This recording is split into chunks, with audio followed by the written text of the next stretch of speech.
Hello guys. इसके पहले हमने देखा ऋण पत्रों का को किस तरह से इशू किया जाता है और किन किन विधियों से इशू किया जाता है, किस तरह के डिबेंचर्स होते हैं। अब हम देखेंगे कि जो डिबेंचर्स हैं उनका रिडेम्पशन किस तरह से किया जा सकता है। रिडेम्पशन ऑफ डिबेंचर आज का हमारा टॉपिक है, रिडेम्पशन ऑफ डिबेंचर। इस टॉपिक में हम कौन कौन सी चीज़ों को कवर करेंगे, तो नंबर फर्स्ट पर है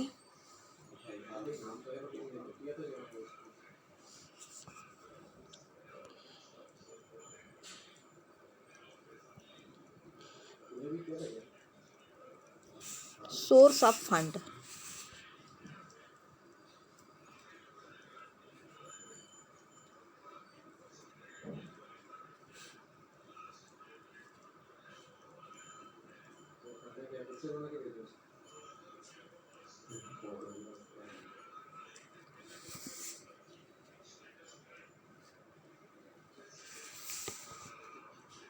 For redemption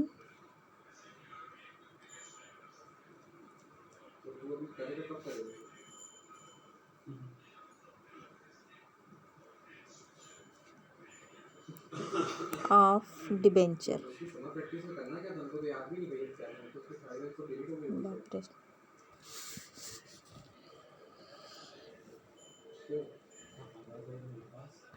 जब एक कंपनी अपने ऋण पत्रों को रिडीम करती है, जब उनका शोधन करती है, शोधन करने का मतलब क्या होता है? शोधन करने का मतलब होता है उनको कैंसिल करना, उनके बदले में भुगतान करके उनका जो सर्टिफिकेट है उनको कैंसिल कर देना।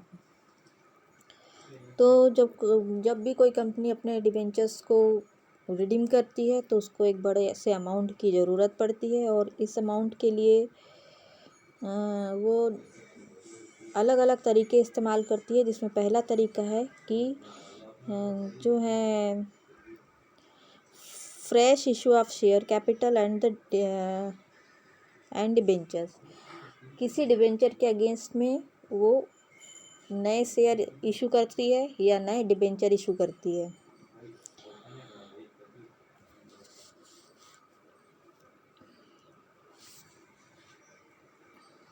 और इस तरह का जो डिबेंचर और शेयर को जब कंपनी इशू करती है तो वो या तो पार पर हो सकते हैं, प्रीमियम पर हो सकते हैं, और डिस्काउंट पर भी हो सकते हैं।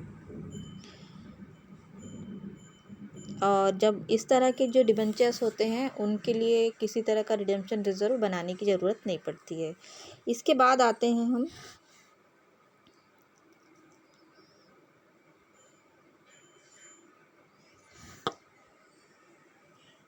दूसरा टॉपिक है हमारा, जो इसके शोधन के लिए किस तरह से हम फाइनेंस का सेटलमेंट करते हैं, किस तरह से फाइनेंस इकट्ठा करते हैं। तो उसमें पहला मैंने बताया, फर्स्ट जो है वो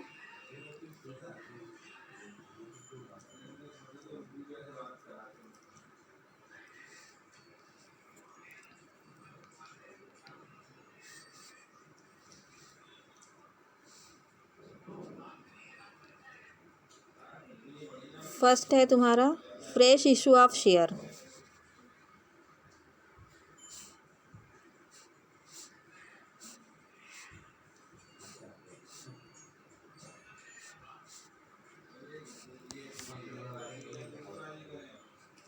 इसका मतलब क्या हुआ? इसका मतलब ये हुआ कि डिबेंचर के रिडम्पशन के लिए उतने ही रुपए के डिबेंचर या उतने ही रुपए के शेयर जो हैं वो फिर से कंपनी इशू कर देती है। तो ये हो जाता है तुम्हारा जो फ्रेश शेयर या फ्रेश डिबेंचर उस डिबेंचर के अगेंस्ट इशू होती है, और वो डिबेंचर जो है वो कैंसल्ड हो जाते हैं।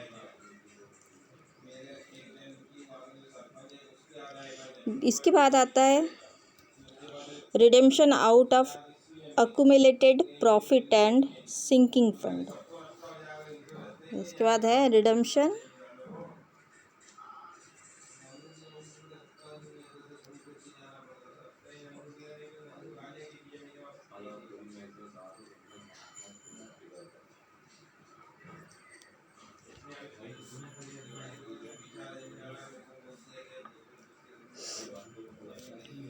आउट ऑफ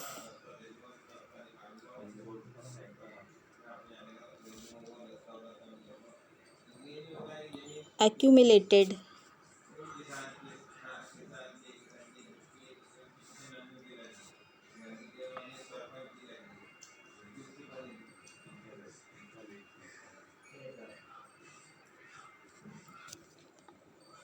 profit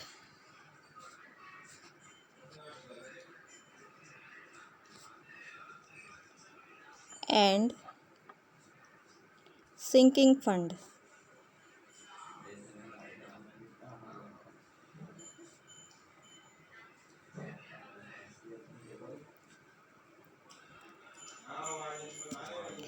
इसके अंतर्गत क्या होता है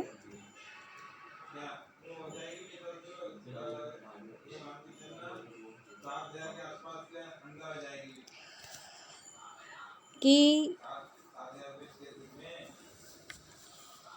इस तरह के जो डिबेंचर होते हैं जिनमें ये व्यवस्था दी हुई होती है कि उन डिबेंचर्स को हम प्रॉफिट से, कंपनी के प्रॉफिट से या फिर कंपनी के हर साल बनाए हुए सिंकिंग फंड से, जो कि रिडेम्पशन रिजर्व के लिए बनाया जाता है, उससे हम इन डिबेंचर्स का जो पेमेंट है डिबेंचर्स होल्डर्स को करके और उस डिबेंचर्स को कैंसिल कर सकते हैं।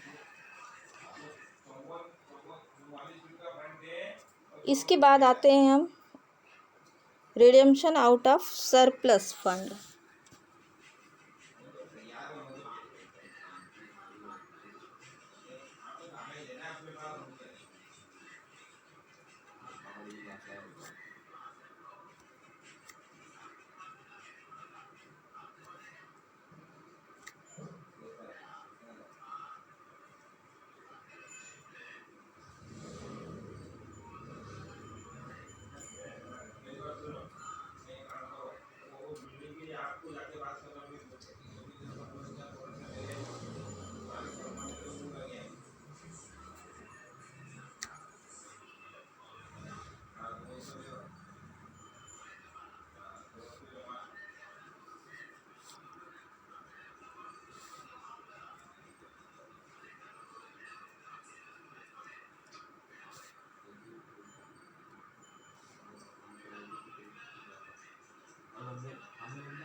इसमें क्या होता है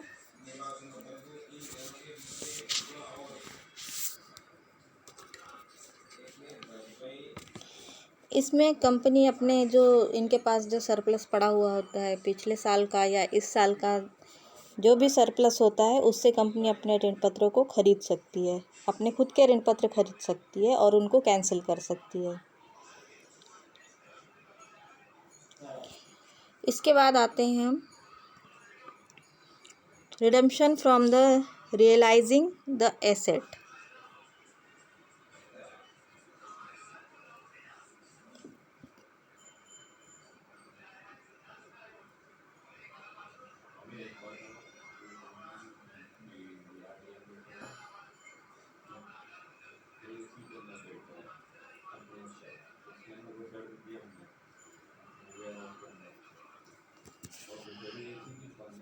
इसमें क्या होता है कि जो कंपनी जो रिडेम्पशन है जिनके अगेंस्ट में जो मोर्टेज डिबेंचर्स होते हैं उनका जो रिडेम्पशन होता है जनरली, तो उनके अगेंस्ट में जो एसेट होती है उसको बेच करके और उसको रिडीम किया जाता है, उसका शोधन किया जाता है, उसकी एसेट बेच करके उसका भुगतान किया जाता है डिबेंचर होल्डर्स को और वो जो डिबेंचर्स हैं उनको कैंसिल किया जाता है।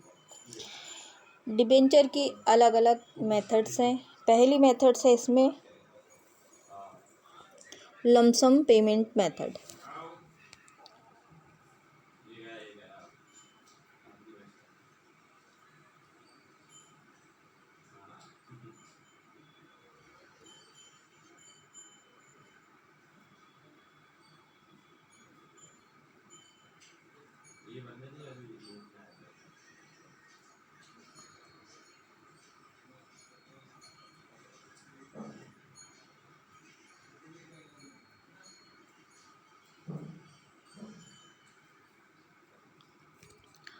फर्स्ट मेथड है इसमें लमसम पेमेंट मेथड।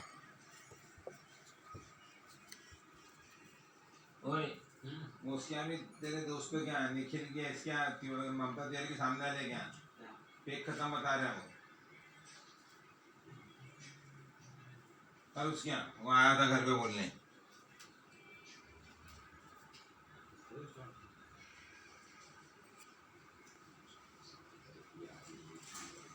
इसके अंतर्गत क्या होता है?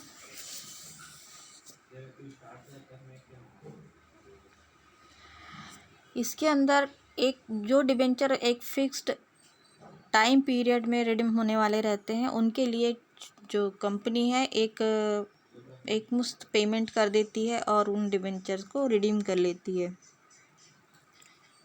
और इन डिबेंचर्स का एक मुश्त पेमेंट के लिए कंपनी अपने जो सरप्लस होते हैं और जो रिजर्व होते हैं उनसे पेमेंट कर सकती है। इसके बाद आते हैं हम, इसके बाद दूसरी विधि आती है इसकी एनुअल इंस्टॉलमेंट पेमेंट।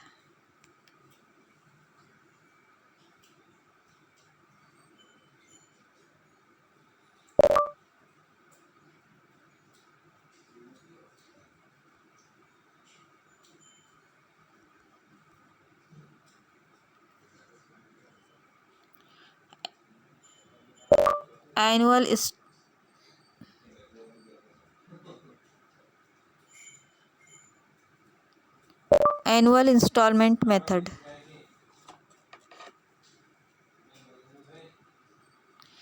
इस मेथड में क्या होता है कि जो डिबेंचर्स हैं उनके कुछ अमाउंट, उन डिबेंचर्स का कुछ अमाउंट हर साल एक पर्टिकुलर पीरियड पर कुछ अमाउंट पेमेंट किया जाता है और बाकी का जो अमाउंट पेमेंट नहीं हो पाता उसके लिए डिबेंचर होल्डर्स को इंटरेस्ट पेड किया जाता है। इसके बाद आते हैं हम purchase in the open market method. Purchase in the open market method, इसमें क्या होता है?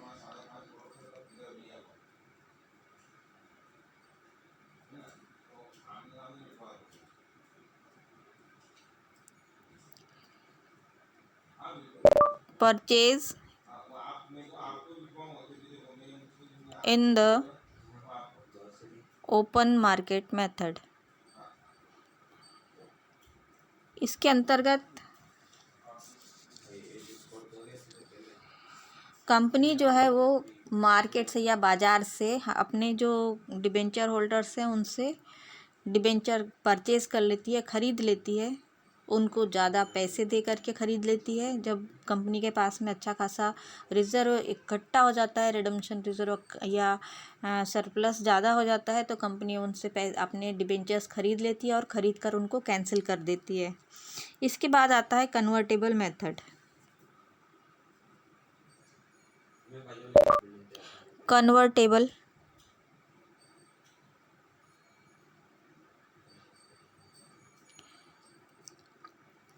कन्वर्टेबल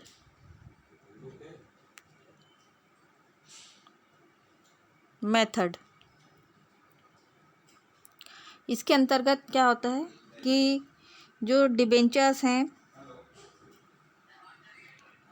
उनको नए डिबेंचर्स में कन्वर्ट कर दिया जाता है या नए शेयर में कन्वर्ट कर दिया जाता है।